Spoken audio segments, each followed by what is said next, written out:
Banner Children's, we've got pediatric care covered for Arizona families.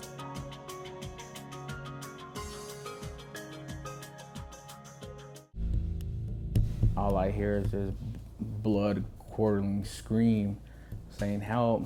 I go in and she's in the bathtub and it's just full of blood.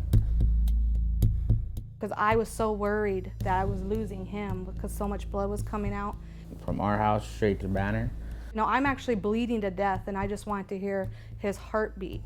And, you know, that's how we actually found out something was wrong.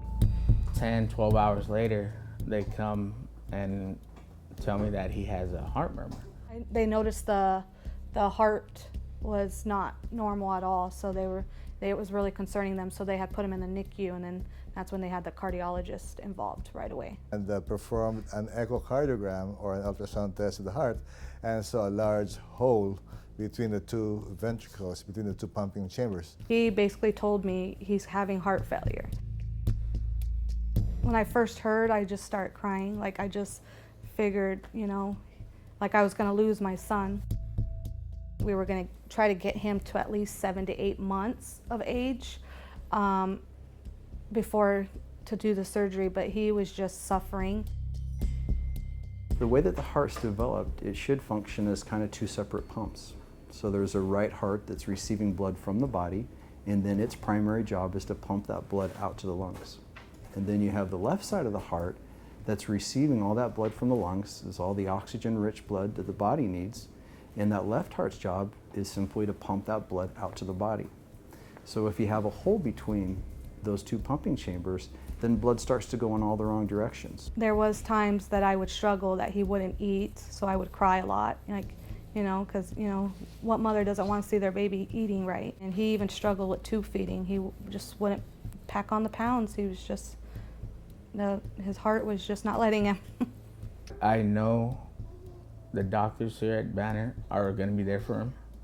They'll be there for me, my wife, and anything they can do, they help. I got to hold him for five minutes with the nurse in front of me. She was kind of like waiting with the towel, like, you know, she's like, just take your time, you know, so, you know, they didn't rush us. You know, I got to say a sweet little prayer in his ears before. And when we open up the heart in the operating room, what we see is very similar to what he's finding on the echo. And that is in the muscle that separates the two pumping chambers. As we look at one side of that muscular septum, we can see physically a hole, and you can see through that hole into the left side of the heart. He did wonderful, so, you know, that was a good feeling to see him again. That was probably the 4th day, you know, and just to rock him and to hold him again. That's when I knew, like, okay, he's a survivor, he did it. It's a miracle what they did. I mean, the surgery, what they done to my son, saved him. That's all I can ask for. There's always scar tissue in the heart, and there's always the potential that other things can happen down the road. So it's for that reason that we recommend that any child that's had open heart surgery should be followed for the rest of their life by a pediatric cardiologist, such as we have at Banner Children's, who understands these things and can identify any problems, if anything ends up coming up in the rest of his life, and we can deal with it before it becomes life-threatening. The goal of Banner is to become a premier cardiac center, not only in Arizona, but in the Southwest.